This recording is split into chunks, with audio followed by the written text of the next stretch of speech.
원리라고 하고 원칙, 기준이죠. 삶의 기준. 하나님의 백성들의 삶의 기준이 뭐냐. 지금 시내산에서 하나님께서 크게는 10가지 계명을 주셨잖아요. 하나님을 향한 계명, 아래로 이웃과의 계명, 수직적인 계명, 수평적인 계명을 그렇게 얘기를 하잖아요. 근데 이것이 단순한 교리가 아니라 이것을 어떤 단순히 우리 머릿속에 집어넣는 그런 어떤 규율, 그렇게 생각하면 안 돼요. 이것이 우리의 삶에서 실천되어지고 삶을 통해서 열매를 맺어야 됩니다. 삶을 통해서 결과가 나타나야 되죠. 그래서 거룩한 삶이에요. 성도의 삶의 원리, 원칙은, 기준은 하나님의 거룩이니까 거룩하신 하나님의 거룩하심을 따라서 우리도 거룩하게 살아야 됩니다. 이 거룩이라는 것은 구별됨으로 의미하는 거죠. 하나님의 속성이 거룩한 속성이기 때문에 우리도 구별되게 살아야 된다는 것을 말씀하고요. 22장 18절 지난주에 우리가 공부했던 내용 조금 하고 바로 23장으로 넘어가겠습니다. 18절에 보면 무당을 살려두지 마라. 이 무당은 신접한 자라고 했잖아요. 접신자들이 그때도 있었던 것 같아요. 모세 시대에도. 뭐 그때는 더 있었겠죠. 왜냐하면 성경이 아직 기록되지 않던 시대이기 때문에 접신자들, 무당들이 있었는데, 무당은 그 이스라엘 공동체에서 살려두지 마라. 그 왜 그러냐면 하나님 절대 신앙을 이렇게 흔들고 혼미하게 하는 거예요. 근데 중요해요. 이런 무당은 그때다 모세 시대도 있었고 그 이후 시대도 있었고, 그리고 이제 신약에 오면 이 무당이 뭐냐면 이단자들. 그러니까 거룩한 하나님을 우리가 향해서 나가야 되는데, 그 하나님을 향한 믿음을 혼돈케 하고 혼잡케 하는 그런 영적인 세력을 무당이다. 그때 당시 무당 그랬고요. 신약에 오면 그게 뭐냐면 이제 거짓 교사 또는 거짓 선지자, 이단자들, 뭐 이런 사람들이겠죠. 네. 이렇게 예수님 당시는 율법주의자들이 많았거든요. 유대교주의자들이. 그 유대교주의자들, 율법자들, 특별히 대표적인 사람들이 바리새인 아닙니까? 그러니까 이 사람들이 예수님이 복음을 전하는 곳에 가서 함께 이렇게 그 유대교 율법을 전하니까 충돌을 하잖아요. 충돌.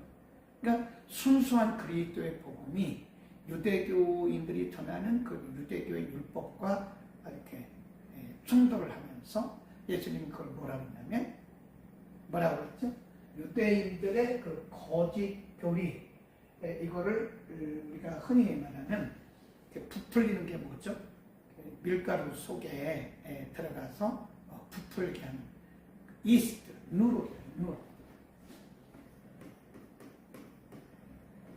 영적인 누룩이에요. 영적 누룩. 그게 이단자들의 거짓 사상이거든요. 그리고 이제 이것이 이제 좀 더 발전하면 신비주의.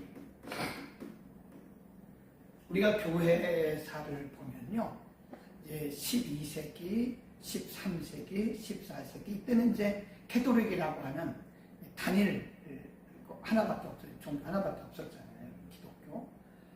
그리고 나서 1518년 16세기 초기에 와서 이건 아니다. 성경으로 돌아가는 운동을 했잖아요. 그리고 나서 이제 개신교가 탄생하게 된 것인데, 그 이전까지는 굉장한 이단들이 있는데, 그 이단들 중에 하나가 뭐냐면 신비주의. 신비주의가 오늘날만 있는 게 아니에요. 교회사를 보면 굉장한 신비주의들이 있었어요. 신비주의들. 근데 나중에 이것이 뭐로 이제 예수님 오시기 전에는 어떤 그룹으로 이것이 발전하느냐? 그럼 이제 적그리스도죠. 적그리스도. 적그리스도가 이제 와서 건강한 신앙을 가진 사람들을 다 이렇게 파멸하기도 하고 흡기도 하죠. 방해하는 거죠. 그래서 벌써 그때 당시에 무당이 있었는데 그 무당을 살려두지 마라. 그것은 거룩한 공동체를 건강하고 거룩한 공동체를 유지하기 위한 것이다. 우리나라는 요즘에 그 옛날로 말하면 무당인데 우리가 예수 무당 그러잖아요. 신비주의자들이 간혹 있어요. 그 이단들은 뭐 대부분 신비주의입니다. 우리나라에 있는 이단들은 겉으로 보면 굉장히 교리적이고 잘못된 해석을 하고 있는데 그 근저에 들어가면 다 신비주의예요. 굉장한 신비주의입니다. 저 강남에 가면요, 젊은 그 목회자인데 그 교회가 굉장히 신비주의예요. 근데 거기에 청년들이 많이 보인다고 하는 것은 이게 참 영적인 흐름이 이게 건강하게 흘러가야 되는데 여기에 누룩들이 막 붙어요. 그러니까 젊은이들도 거기에 함께 끌려가는 것을 보면서 참 굉장히 심각한 영적인 충돌 현상이다. 그런 얘기를 합니다. 그러니까 영적인 누룩 조심해야 된다. 그 다음에 19절 짐승과 행음하는 자 수음이라고 했죠. 수음. 여호와 외에 다른 신에게 희생을 드리는 자는 다 멸하라. 그런 말씀을 하고요. 쭉 내려갑니다. 28절로 갑니다. 28절 너는 재판장을 욕하지 말며 백성의 유사를 저주하지 마라. 이 재판장은 그 당시 주로 이제 제사장들이 하긴 했는데요. 재판장 또 백성의 유사 이 다 누구냐면 지도자입니다. 지도자.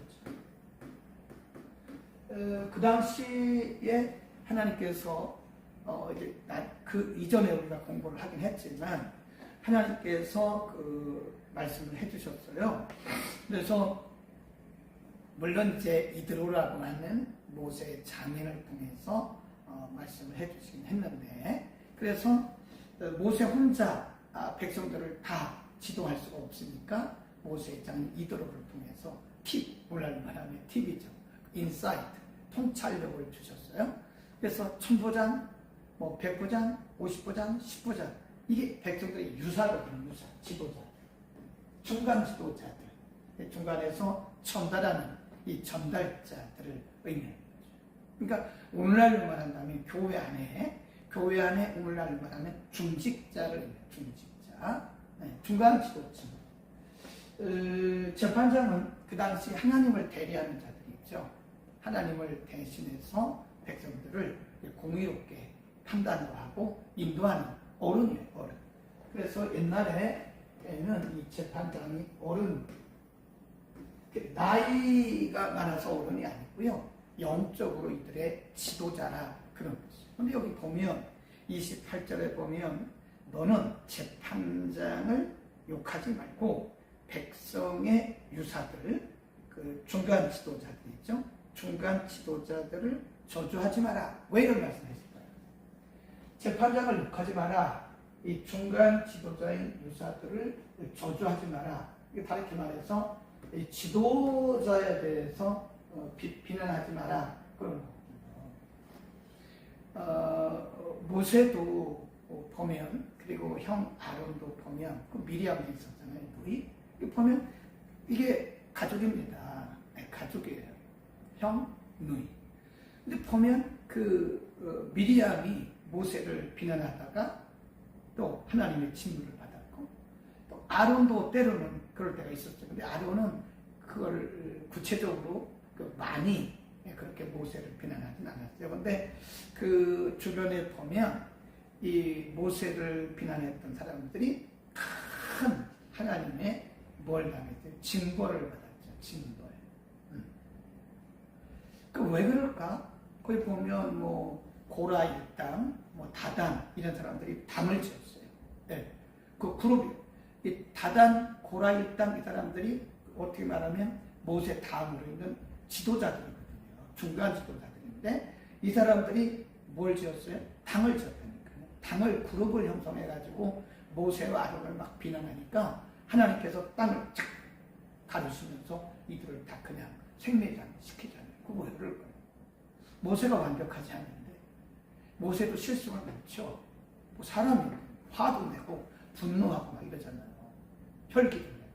근데 하나님께서 모세를 철저하게 이렇게 보호하시더라고요. 모세를 철저하게 보호하시면서 모세의 지도력을 비난하고 또 원망하고 또 이렇게 사람들과 함께 담을 지어서 모세를 비판했던 사람들을 하나님이 다 처리하시는 거예요. 모세 그리고 여기 있는 재판장 유사들 지도자들을 비난하는 거에 대해서 하나님께서 왜 그렇게 심하게 그렇게 다루셨는가? 왜 그럴까요? 오늘도 마찬가지예요.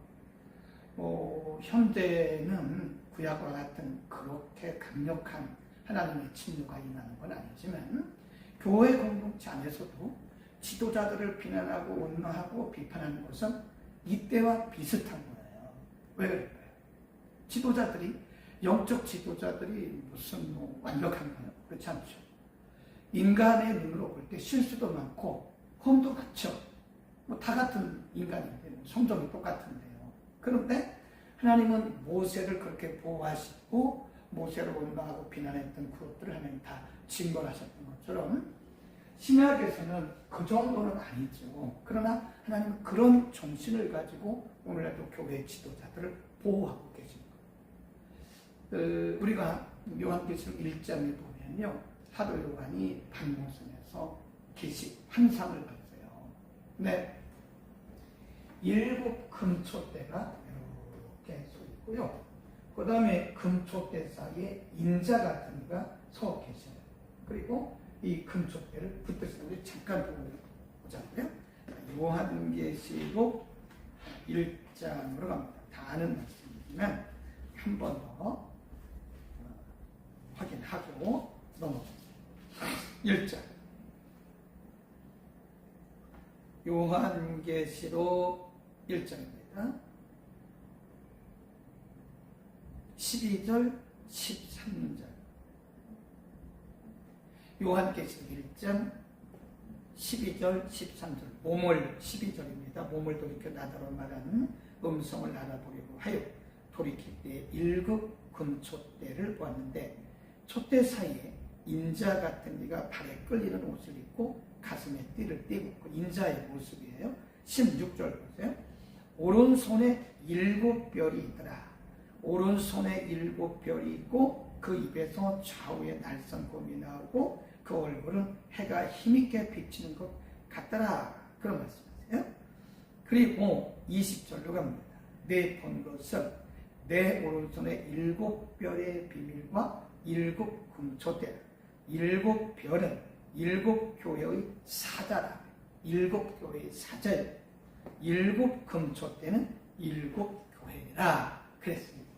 그러니까 7 금초대는 7 교회고 7 별이 있는데 그 7 별은 교회에 세우신 하나님의 사자들, 하나님의 지도자들, 하나님의 종들을 의미한다는 거죠.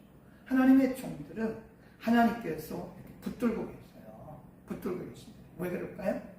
그 사람이 완벽해서 그런 게 아닙니다. 절대 아닙니다. 사람이 완벽할 수가 없죠. 재판장을 욕하지 마라. 유사를 저주하지 마라. 왜 그럴까요? 그것은 공동체의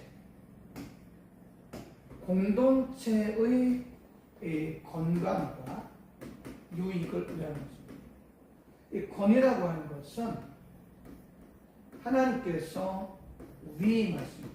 그래서 영어로 given authority라 하나님께서 주어진 권, 하나님께서 주신 권, given authority. 이 주어진 하나님께서 위임하신 권위라는 거죠. 그게 사람이 대단한 게 아니라 그 재판장과 유사들은 이스라엘이라고 하는 민족 공동체, 백성들의 유익을 위해서 하나님께서 권위를 그들에게 위임하신 거예요. 그래서 재판장을 욕하지 말라는 거죠. 그리고 유사들을 저주하지 말라는 거예요. 오늘도 마찬가지죠. 이 교회 지도자들을 우리가 욕하고 판단하고 하는 것은요, 교회에 상처를 입히는 거예요. 조심해야 됩니다. 쭉 내려갑니다. 31절 보세요. 너희는 내게 거룩한 사람이 될지니, 그거 줄봅시다. 너희는 내게 거룩한 사람이 될지니, 들에서 짐승에게 찢긴 것의 고기를 먹지 말고 개에게 던져라. 그 뒤에 한번 또 나오거든요. 나는 거룩하니 너희도 거룩하라. 그런 말씀을 하죠. 그래서 이 거룩한 삶, 너희는 내게 거룩하라. 나가 하나님이잖아요. 하나님은 그 속성 자체가 거룩이 있어요. 거룩. 그 가까이 가기도 힘든. 잘못하면 그걸 만졌다가 죽는 그런 거 있잖아요. 그래서 히브리 사람들은 야훼라고 하는 이름도 함부로 부르지 않았다는 거예요. 그만큼 거룩하시고 구별된 분이 백성들에게 말씀하기를 너희는 내게 거룩하라. 그래서 그 뒤에 또 뭐라고 말씀하셨냐면 먹는 것도 아무거나 먹지 말라는 거예요. 그걸 보세요. 31절에 너희는 내게 거룩한 사람이 될지니 들에서 짐승에게 찢긴 것의 고기를 먹지 마라. 개에게 던져라. 고기가 아무리 좋아도 그렇게 들에서 짐승에게 찢긴 그런 고기를 먹지 마라. 왜? 거룩한 사람이니까. 그러니까 이것이 오늘날도 해당됩니다. 오늘날도 우리가 복음서를 봐도 그렇고요. 또 사도들을 통해서 주신 그 서신을 봐도 앞에 부분에는 구원의 도리를 말씀해요. 예를 들어서 로마서가 16장이거든요. 1장부터 11장까지는 구원의 원리, 어떻게 우리가 구원에 이르는가, 인간의 본성과 구원의 원리를 말씀하고 12장부터 16장까지는 그러면 하나님의 은혜로 구원받은 하나님의 백성들은 어떻게 거룩하게 살아야 되느냐, 그거예요. 고린도전서도 마찬가지, 거기 16장인데 거기도 마찬가지입니다. 앞부분에서는 우리가 어떻게 구원에 이르는가, 구원에 이르는 방법, 예수 그리스도를 믿는 거죠.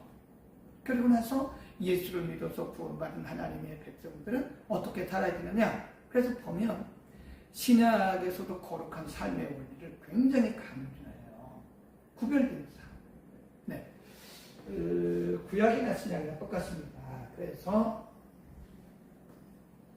우리가 어떻게 구원에 이르는가? 구원에 이르는 길, 그것은 예수님을 믿는 거죠. 그래서 은혜로 구원을 받는 거예요.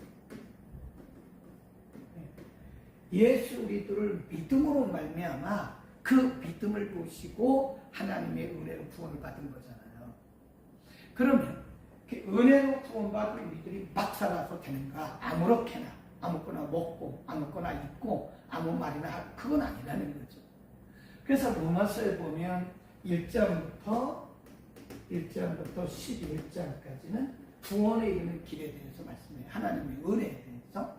그리고 12장부터 16장에서는 구원받은 사람들의 구원받은 자의 삶, 이것이 거룩한 삶이죠. 구원받은 사람들은 하나님의 은혜로 구원받았기 때문에 고린도 전서에 보면 모든 것이 가하다. 그래서 우리에게 자신의 어떤 의지를 따라서 우리가 모든 것을 말도 할 수 있고 행할 수도 있지만, 그러나 우리가 거룩한 삶을 반드시 살아야 됩니다. 우리에게 주어진 자유의지가 내 마음대로 하라 그런 것이 아니고, 말씀 안에서 은혜 받은 자의 거룩한 삶을 통해서 예수님이 마태복음 5장에서 말씀하신 너희는 세상의 소금이다. 그리고 너희는 세상의 빛이라고 말씀하신 영향력, 선한 영향력을 미치기 위한 것이다. 그러니까 거룩한 삶을 통해서 하나님께 영광을 돌리고, 또 아래로는 아직도 하나님을 알지 못하는 이들에게 우리가 선한 영향력을 끼치게 위한 것이다. 굉장히 중요한 거예요. 거룩한 삶을 살아야 돼. 구원받은 자들에게 있어서 성도의 생명은 거룩입니다. 거룩은 생명이다. 그래서 거룩은 생명이다. 거룩은 생명이다. 교회의 생명이 뭐냐? 거룩이에요. 교회가 이 거룩성을 상실하면 교회는 힘을 잃습니다. 교회의 생명은 거룩이에요. 하나님께서 이 땅에 많은 영혼들을 부르셔서 그리스도의 이름으로 묶어놓으셨잖아요. 그게 교회거든요. 믿는 자들의 모임. 이 건물이 아니에요. 건물 중요한 거 아니에요. 건물은 상관없어요. 그게 중요한 게 아닙니다. 이런 뭐 성구 이런 것도 중요한 게 아니에요. 교회 안의 시스템 이것도 중요한 게 아닙니다. 교회의 생명은 거룩입니다. 그래서 성도의 생명도 거룩이고 교회의 생명도 거룩이다. 교회가 이 거룩성을 상실하면 교회는 더 이상 힘을 발휘할 수가 없어요. 성도들도 마찬가지입니다. 우리 한 사람 한 사람이 교회잖아요. 우리 한 사람 한 사람이 구원받은 우리들이 거룩성을 상실해요. 생각도 세속화됐고 말도 세속화됐고 먹는 것도 입는 것도 세속화됐어요. 그러면 거룩성이 떨어지는 거예요. 거룩성이 상실된. 그럼 우리 가운데 무슨 성령의 능력이 어떻게 나타납니까? 성령이라는 말은 거룩한 영이라는 뜻이거든요. 그 거룩하신 영이 세속화된 우리들을 통해서 어떻게 나타나냐고요. 그래서 성령이 우리 가운데 강하게 역사하시기 위해서는 우리가 거룩한 삶을 살아야 합니다. 교회도 마찬가지예요. 교회가 거룩성을 상실하면 수가 뭐 몇백 명, 몇천 명 그건 중요한 게 아니에요. 교회의 생명은 거룩입니다. 성도의 생명도 거룩입니다.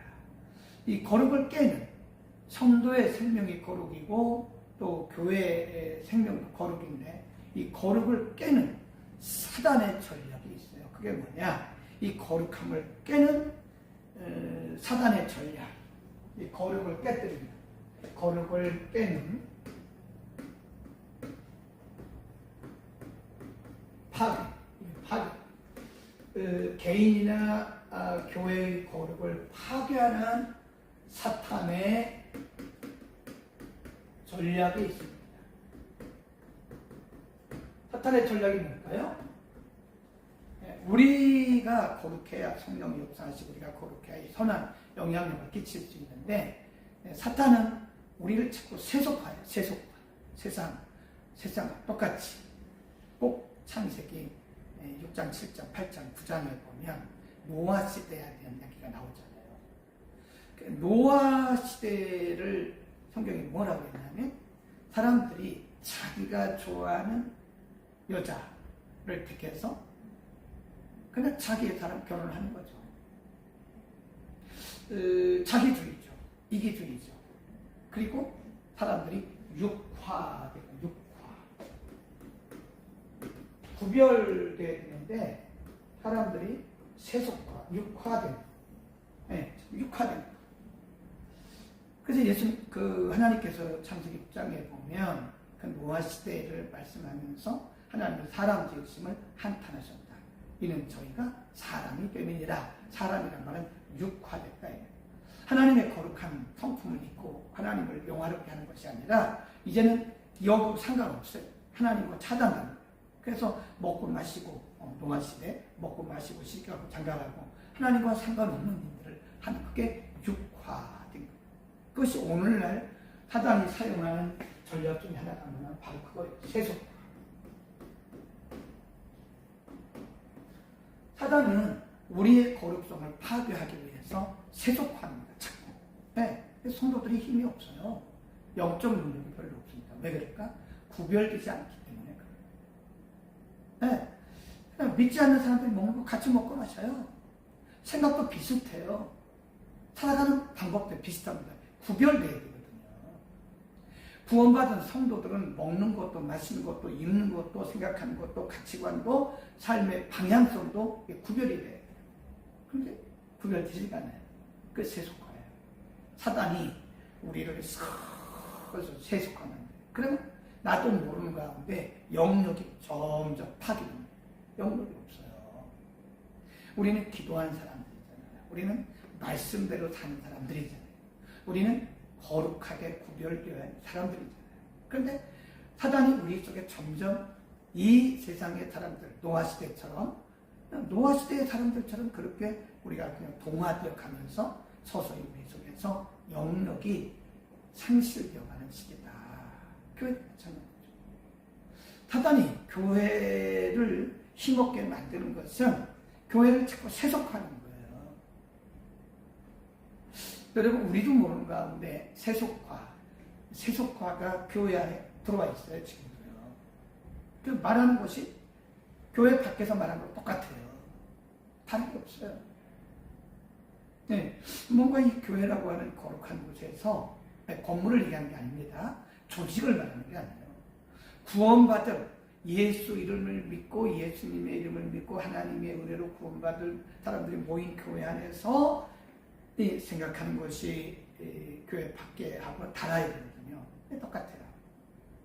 그러니까 어떤 분들이 자기 회사에서 하듯이 교회에서 하는 거예요. 회사와 교회는 달라요. 자기 사업을 운영하듯이 교회를 운영하려고 막 그러면 안 됩니다. 그게 세속화예요. 그러면 교회는 사단의 전략 속에 서서히, 나도 모르는 가운데 서서히 지금 빨려 들어가고 있는 거예요. 교회가 힘이 없는 것은 교회의 세속화 때문에 그런 거다. 아멘. 교회의 생명은 거룩입니다. 성도의 생명도 거룩입니다. 자, 23장으로 갑니다. 23장 1절 굉장히 중요해요. 너는 허망한 풍설을 전파하지 말고 악인과 연합하여 부합하는 그런 증인이 되지, 무함하는 증인이 되지 마라. 굉장히 중요한 말씀이죠. 공동체입니다. 공동체, 거룩한 공동체를 위한 것이죠. 거룩한 공동체를 위한 원리, 삶의 원리를 말씀하는데, 이 거룩한 공동체죠. 하나님이 주인 되시는, 하나님을 숨기는 거룩한 공동체. 그때도 마찬가지, 지금도 마찬가지. 거룩한 공동체를 위해서, 거룩한 공동체를 보호하기 위해서 첫 번째 말씀하는 것이 뭐냐면, 허망한 풍설을 퍼뜨리지 말라. 두 번째, 거기 보면 악한 사람과 연합하여, 악인과 연합하여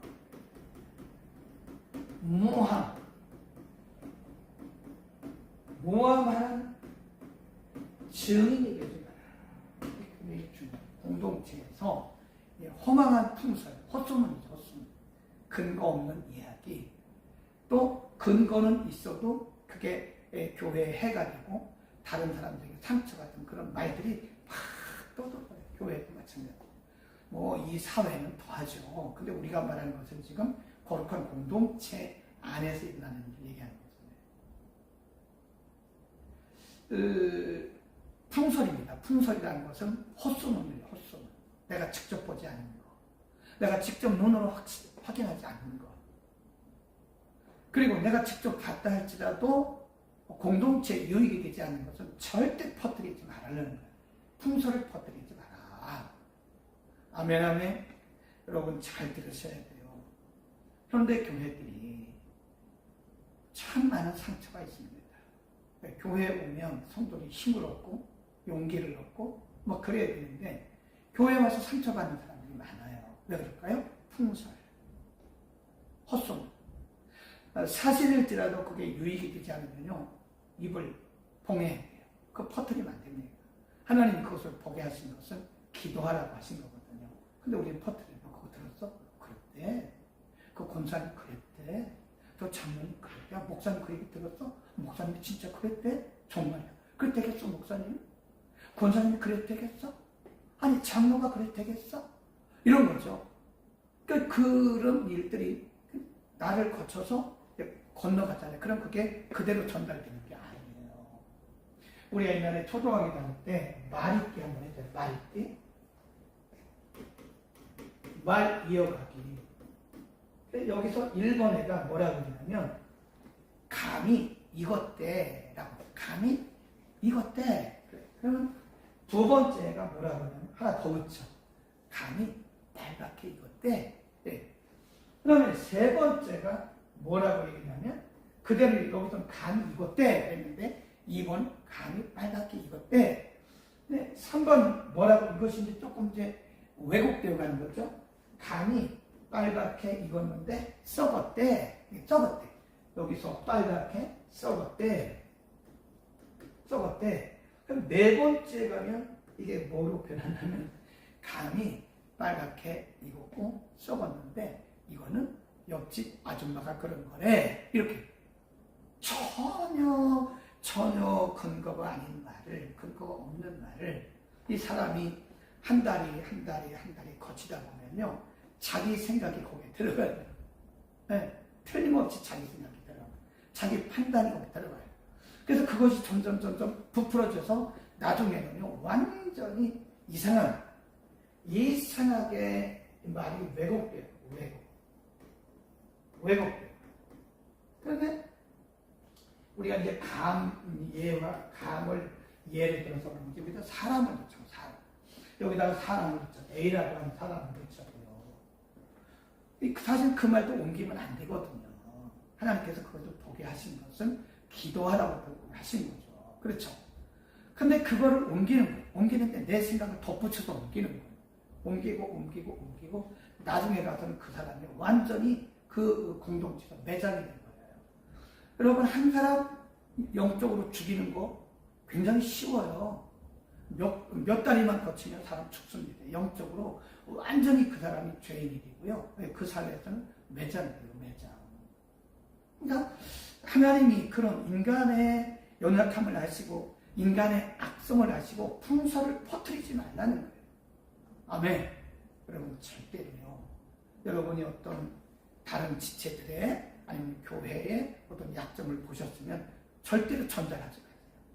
하나님 것을 보게 하신 것은 내가 그거를 먼저 보게 하신 것은 기도하라고. 네, 기도하고 그거를 위해서 금식하고 그래야 되지 그거를 자꾸 누구에게 전달하다 보면 나중에 어쩌면 큰 상처 어쩌면 그 사람이 그 공동체에서 아주 큰 죄인이 될 수도 있는 거예요. 매장될 수도 있는 겁니다. 어쩌면 한 사람의 심령이 아주 상처를 입고요. 영적으로 죽을 수도 있어요. 풍서를 퍼뜨리면 안 됩니다. 아멘? 우리가 그거를 보고 하나님께서 보게 하셨구나. 좀 하나님께 내게 기도하라고 그러신 거구나 하는 것이고요. 그 다음에 거기 보면 악인과 연합하여 무함하는 증이 되지 말아요. 네, 악인과 연합해서 아까 고라 있다는 얘기 했잖아요. 고라가 모세와 아론을 비난하는 게 자기들만 하는 게 아니라 사람들을 300명이 넘는 사람들을 모아요. 그 일당이 그게 연합이에요. 악인과 연합하여 그래서 모세와 아론을 원망하다가 하나님이 그들을 다 생매장시킨 거잖아요. 그게 악인과 연합입니다. 여러분 혹시 여러분 주변에 부정적인 얘기를 하는 분은 가까이 하지 마세요. 그리고 그렇게 말하세요. 집사님 우리 그런 얘기 하지 맙시다. 이제 하나님께서 그런 것을 보게 하신 것은 기도하라고 하신 것 같아요. 우리 그렇게 말하지 말고 우리 함께 기도합시다. 얼마나 멋있어요. 그래야 되지 그냥 이 사람 모이고 저 사람 모이고 저 사람 모여가지고 그냥 연합을 해가지고 그러면 하나님 진짜 안 기뻐하세요. 그러면 하나님께서 고라 이 땅을 징벌하신 것처럼 그렇게 징벌은 하시지 않겠지만 하나님 기뻐하지 아니하시고 우리가 영적으로 굉장히 그런 말을 하는 사람이 먼저 상처를 입는 거예요. 이해하시겠죠? 그래서 허망한 풍서를 근거 없는 이야기를 퍼뜨리지 마라. 그리고 악인과 연합을 하지 마라. 그래서 부정적이고 비난하고 비판하고 누구를 욕하는 그런 그룹에는요 절대 들어가지 마세요. 손해입니다. 여러분 자신이 손해예요. 영적으로 육적으로 절대 손해입니다. 나머지는 하나님이 하실 거예요. 하나님이 하실 건데 우리가 그것을 앞서가지고 뭐 하겠다 그러면 정말 기뻐하지 않고 그런 그룹에는 들어가지도 마라. 또 2절 보세요. 다수를 따라서 악을 행하지 마라. 그게 1절과 비슷한 말씀이에요. 악인과 연합하여 무함하는 증인이 되지 말고 다수를 따라 악을 행하지 말며 송사의 다수를 따라 부정당한 증거를 말하지 마라. 가난한 자의 송사라고 두어하지 말고 편벽비 두어하지 말라. 그런 얘기죠. 다수 이런 얘기 여러 번 나와요. 근데 우리가 민주주의는 다수결의 원칙입니다. 근데 저는 이게 맞지 않다고 생각해요. 민주주의는 다수결의 원칙이 맞아요. 보면 개인의 소중한 의사가 다 거기서 무시됩니다. 그래도 뭐 다수결 3분의 2 뭐 대부분 그러잖아요. 근데 사실은 그 다수가 틀릴 수도 있는 거거든요. 그 다수가 틀릴 수도 있어요. 어쩌면 한 사람의 말이 맞을 수도 있어요. 우리 역대 하에 보면요, 여호사밧 이야기가 나와요. 여호사밧이 왜 그 아합과 서로 이렇게 연혼을 했는지 몰라요. 여호사밧이 굉장히 선한 왕이거든요. 그런데 아합과 연혼을 했어요. 아합은 굉장히 악한 왕이잖아요. 하나님을 떠난 왕이잖아요. 그 연혼을 했단 말은 서로 이렇게 오고 가면서 며느리 삼고 사위 삼고 그런 연혼을 했다는 거예요. 전쟁을 하러 가는데 아합은 뭐 하나님을 떠난 사람이니까 기도할 이유도 없고 하나님의 뜻을 묻지도 않죠. 여호사밧이 물었어요. 우리가 물을 만한 선지자가 없을까요? 혹시 우리가 지금 전쟁을 하러 나가는 것이 주변 나라와 전쟁하는 것이 하나님이 기뻐하실지 안 하실지 모르는데 우리 물어보고 갑시다. 하나님의 뜻이 전쟁을 하는 것이 옳은지 아닌지 우리가 물어보고 갑시다. 이건 믿는 사람들의 모습이에요. 여호사밧이 아합에게 그렇게 물어봐요. 그러니까 아합이 하는 얘기가 한 사람이 있긴 있는데 그 미가야예요. 미가야라고 하는 선지자가 있는데 미가야는 나한테 항상 나쁜 것만 얘기하고 내 가슴만 찌르고 그런다. 그러니까 물어볼 것도 없다. 그러니까 하나님 중심이었던 여호사밧 왕이 그 아합에게 뭐라고 하냐면 왕은 그런 말 하지 마십시오. 그런 말 하지 말고 그를 불러서 우리 한번 물어봅시다. 그래서 미가야를 두 왕 앞에 데려와요. 미가야가 왕들 앞에 불려갔잖아요. 그러니까 거기 있던 신하들이 뭐라고 하냐면 왕이 너에게 물어보면 좋게 말해라. 네, 왕이 너에게 물어보면 나쁜 말 하지 말고 좋게 말해라. 다른 선지자들도 있었는데 이 사람들도 다 전쟁에 나가라고 그랬으니까 너도 그래. 저 미가야는 우리에게 좋은 얘기는 안 하고 저는 아주 그냥 저런 얘기만 한다. 그때 나중에 아합이요 전쟁할 때 미가야의 말을 무시하고 가요. 그리고 자기를 이렇게 변장을 합니다. 자기를 이렇게 변장을 하고 전쟁에 나가는데 거기 죽었어요. 자, 여기서 보세요. 그 당시에 미가야 선지자 하나만 옳은 얘기를 했어요. 그 나머지 거짓 선지자들은요, 다 왕을, 하나님의 말씀에 집중하지 않고 왕을 기쁘게 하기 위해서 그런 거짓말을 한 거예요. 자, 그러면 다수결로 합시다. 맞았어요? 틀렸잖아요. 어떤 경우에는요, 한 사람의 의견이 맞습니다. 한 사람의 의견. 그래서 다수결을 따르다 보면요, 이 다수결을 따르다 보면 어쩌면 우리가 하나님의 뜻을 거부할 수도 있는 거예요. 잘 생각해야 돼요. 그 말씀입니다. 다시 들어갑니다.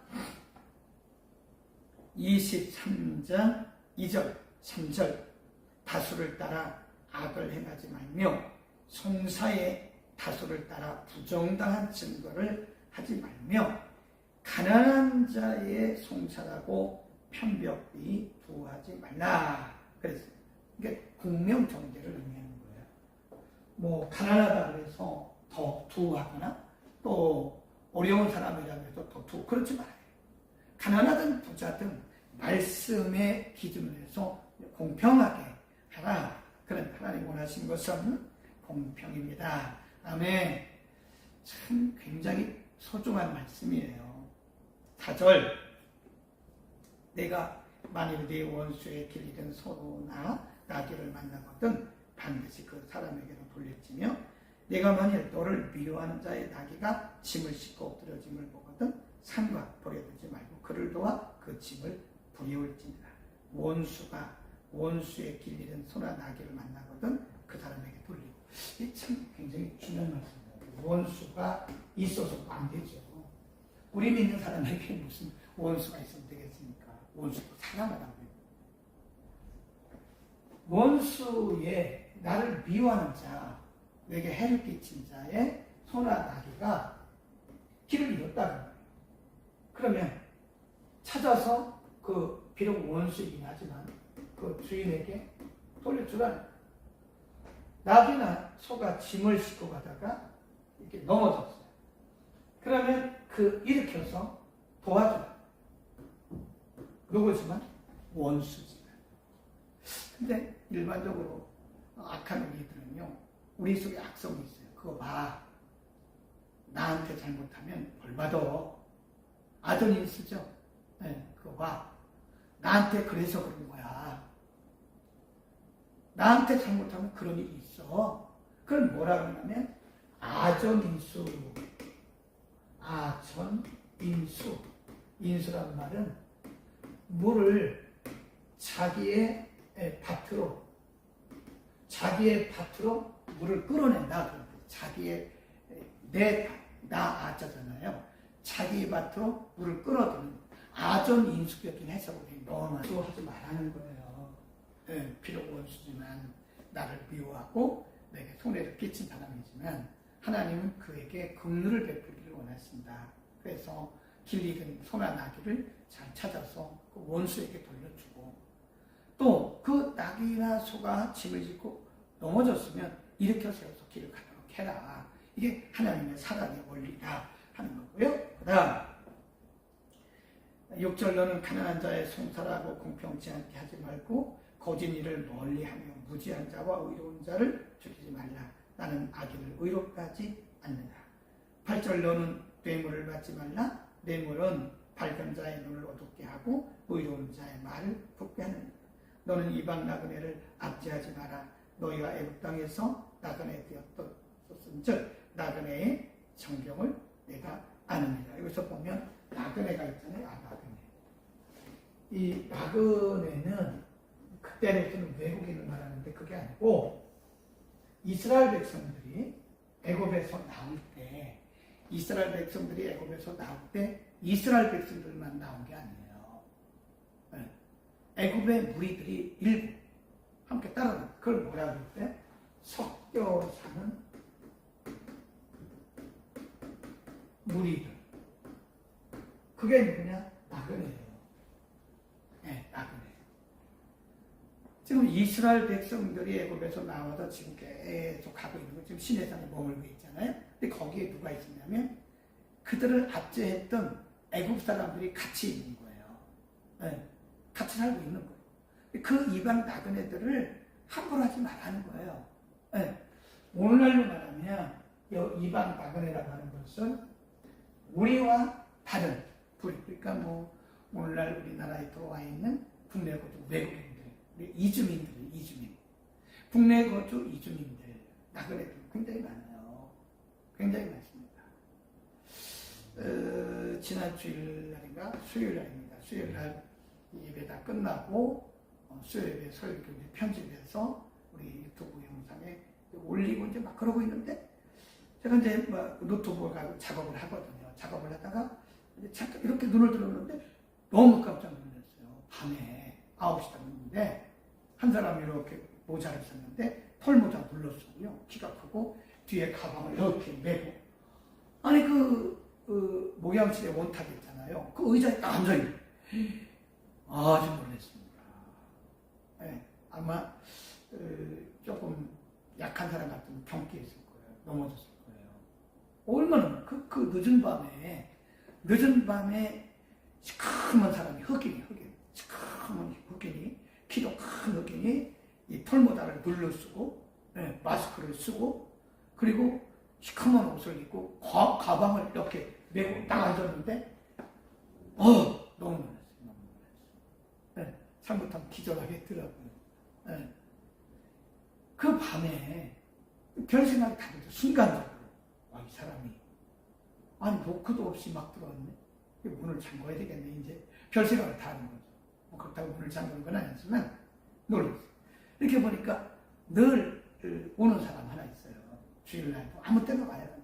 예배 끝나고 오고 저 평택 사는데 이태원에 갔다 오고 나 직업 안 되고 막 오는 사람이 있어요. 그 저수투수라고 이분이 흔히 말하는 1,2번 불법 체류자. 그래서 불법 체류자로 일하다가 잡혀가지고 저 화성에 있는 외국인들만 가두는 그런 데가 있더라. 화성 가보니 한 병에 한번 갔었는데 그 정부에서 우리나라 외교부에서 이제 법무부죠. 법무부에서 이제 외교부하고 이렇게 해가지고 이제 추방시키려고 하는데 추방도 안 돼요. 그 희한합니다. 그래서 어떻게 해서 나왔어요. 나와가지고 평택에 사는데 굉장히 어렵죠. 불법 체류자들은 비자가 만기되면 나가야 되는데 그게 불법이에요. 비자가 끝났기 때문에 비자가 없어요. 국내에 거주할 수 있는 그 체류 자격이 없는 거죠. 비자가 없는 거죠. 1,2번입니다. 수시로 와요. 월말이면 또 와요. 월말이면 와가지고 월세 얼마 못 냈다, 가스 얼마 못 냈다, 애들 등록금 얼마 못 냈다 이런 거 다 가져와요. 그리고 달라는 거예요. 너무너무 놀란 거예요. 그래서 내가 그랬어요. 내가 네 아버지냐? Am I your father? Yes, you are my father. 아무리 소리를 쳐도 소용없어요. 내가 너 아버지야? 아버지 아니야. No, you are my father. 당신 내 아버지예요. 아니야. 당신은 나의 아버지야. 이러면서 계속 I don't want to be called with you. 나는 너와 말다툼할 시간이 없어. I have no time to call with you. 나는 너하고 지금 말다툼할 시간이 없어. 빨리 가. 안 가는 거예요. 그러면서 그 bill, 그걸 보여주는 거예요. 그 영수증, 청구서를 보여주는 거예요. 이거 달라요. 그분이 가겠습니까? 근데 속으로는 참 괘씸하죠. 아니, 이 밤에, 늦은 밤에 문자를 하고든지 전화를 하고든지 아니 그러지. 이게 무례한 거예요. 무례. 뭐 하나님 어쩌저쩌 말하시면 무례한 거잖아요. 근데 또 한편으로 생각하면 그래도 저 친구가 누구를 물론 하나님을 의지하죠. 하나님을 의지하는데 현실적으로 누구에게 가서 말할 사람이 없다는 거예요. 그러니까 아무 때나 저한테 오는 거예요. 와가지고 달라. 또 뭐 일자리를 달라. 나는 지금 직업이 필요하다. 농장일도 좋으니까 우리 김선혜 집사님 한번 얘기 좀 해보세요. 그 송 집사님한테 거기서 먹고 사는 건 안 되지만 어쨌든 저 평택에 애들도 다 컸어요. 대학교 가고 돈이 없는 거예요. 그래서 저거 당신이 말이야 아버지가 우리나라에서는 발이 넓지 않냐. 그러니까 좀 나한테 직업을 좀 구해달라. 별일 얘기를. 그래서 제가 이렇게 보니까 돈이 있더라고요. 지갑에 이렇게 보니까 5만 원짜리 몇 장 있더라고요. 그래서 제가 싹 긁어 줬어요. 가 빨리. I'm not your father. 가면 또 You are my father. 그럼 또 당신 내 아버지야. 막 이러면서 가는 거예요. 속으로. 그래 고맙다. 내가 얼마나 오죽하면 나한테 와서 이러겠냐. 내가 돈이 많으면 내가 다 줄 수 있겠는데 나도 돈이 없어. 내가 있는 거 다 털어주는 거야. 그래 고마워. 빨리 가자. 그리고 보냈거든요. 근데 그런 막 소리를 지르면서도 제가 그렇다고 딱 소리를 넣겠어요? I'm not your father. I have no time to quarrel with you. 나는 너하고 지금 말다툼할 시간이 없고 난 너무 바빠. I'm very busy now. 막 이렇게 했지만 사실 이 말씀이 기억이 나더라고요. 나그네잖아. 오죽하면 저러겠니. 그런 마음이 들어서 한편으로는 마음이 짠하고 한편으로는 내가 너무 심하게 얘기했나 그런 생각도 들고 그래요. 우리는 약자를 보호하는 약자를 섬기라고 하는 하나님의 그런 명령입니다. 우리 주변에 때로는 말도 안 되는 말을 가지고 우리가 도움을 요청하지만 그렇다고 해서 딱 우리가 잘라서 거두절미하고 딱 이렇게 문을 닫는 것도요, 하나님 보시기에는 거룩한 삶이 아닌 것 같아요. 약자를 도와주고 약자와 동행하는 그런 우리의 삶이 되어야 하나님 기뻐하시는가. 아멘. 여러분 주변에 어려운 일이 있는가 한번 살펴보세요. 이 사순절, 우리가 사순절을 지키는 이유가 뭐죠? 예수님의 고난과 십자가를 생각하면서 우리도 예수님처럼 그 고난과 십자가에 동참하기 위한 거 아닙니까? 그러면 예수님처럼 살아야 될 거 아니겠어요? 예수님께서 약자, 사람들에게 버림받은 자, 사람들에게 무시당하는 자, 조롱받는 자, 이런 자들을 함께 모아서